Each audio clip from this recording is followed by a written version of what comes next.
சாய் பக்தர்களுக்கு என் அன்பு வணக்கங்கள். ஓம் சாய்ராம். என் அன்பு குழந்தையே, நான் ஒன்றும் விளையாட்டாக பேச வரவில்லை.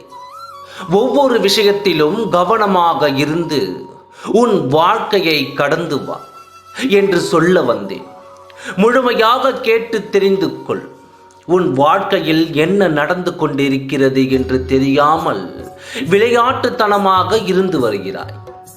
எப்பொழுதும் சிறிது விளையாட்டாகவும் இருப்பது நல்லதுதான். ஆனால் யாரோடு சிரித்து விளையாடுகிறாய் என்பதுதான் பொருள். நீ யாருடன் பேசி சிரித்து கொண்டிருக்கிறாய் என்று தெரியாமல் விளையாட்டுத்தனமாக உன் வாழ்க்கையில் இருக்கும் பிரச்சனைகளை தெரியாமல், என் வாழ்க்கையில் உருவாகி கொண்டு இருக்கும் வேதனைகள் தெரியாமல் விளையாடுகிறாய். உன் அருகில் இருக்கும் இவள் உன்னுடன் விளையாடி கொண்டு இருந்தாலும் காரியத்தில் கவனமாக இருந்து வருகிறாய். ஆனால் இது தெரியாமல் நீயோ அவளிடம் வெகுளித்தனமாக பேசி சிரித்து விளையாடி கொண்டிருக்கிறாய். உன் வாழ்க்கையில் வரும் பிரச்சனைகள் யாராலும் எங்கிருந்தோ வருகிறது என்று நீ நினைத்து கொண்டு வருகிறாய். ஆனால் அவளிடம் இருந்துதான் வருகிறது என்று இன்னும் உனக்கு தெரியாமல் சிறு பிள்ளை போல விளையாடி வருகிறாய். குழந்தையே, உன் வாழ்க்கையில் சிறிது விளையாட வேண்டும் என்று தான் நானும் ஆசைப்படுகிறேன். ஆனால் யாரிடம், எப்படி, எந்த நேரத்தில் விளையாடுவது என்று இருக்கிறது அல்லவா? உன் வாழ்க்கையை கெடுத்து உன்னை குழி தோண்டி உன் வாழ்க்கையை நாசமாக்கும் இவளிடம் சிரித்து பேசிக்கொண்டே இருக்கிறாயே.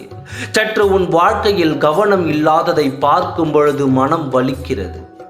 உன்னிடம் இருக்கும் அலட்சியத்தால் தான் இன்று வரை ஏதேதோ பிரச்சனை வந்து அதன் மூலம் நீயும் வருத்தம் அடைந்து உன் குடும்பத்தையும் வருத்தமடைய செய்து கொண்டிருக்கிறாய். ஆனால் உன்னுடன் இருந்து கொண்டு உன்னிடம் நல்ல பெயரை வாங்கி கொண்டு உனக்கு பின்னால் குழி தோண்டும் இவளை பற்றி உனக்கு தெரியவில்லையே. இன்றாவது தெரிந்து கொள். உன் அருகில் உன்னிடம் சிரித்து பேசி நெருக்கமாக இருக்கும் இந்த பெண் உனக்கு குழி தோண்டி கொண்டிருக்கின்றாள். உன் வாழ்க்கையை நாசமாக்க வேண்டும் என்று தயாராகி கொண்டிருக்கிறாள். தப்பி தவறி கூட உன் வாழ்க்கையில் எந்த நல்லதும் நடந்துவிடக் கூடாது என்பதில் அவள் கவனமாக இருக்கிறாள். உன்னை போல் விளையாட்டுத்தனமாக இருந்தாலும் காரியத்தில் கண்ணாக இருந்து வருகிறாள். நான் சொல்வது உனக்கு புரியவில்லை என்றாலும் இனியாவது சற்று கவனமாக நீ பார்த்தாலே அதை புரிந்து கொள்வாய். உன்னுடன் யார் தோழியாக பழகி நெருக்கமாக பழகி இருக்கும் அவளை நோட்டமிட்டு பார்த்தால் நான் சொல்வது உனக்கு புரிய வரும். எனவே யாரையும் நம்பாதே. உன்னுடைய எண்ணத்தை கொண்டு யார் யார் எப்படிப்பட்டவர்கள் என்று பார்த்து பழகு.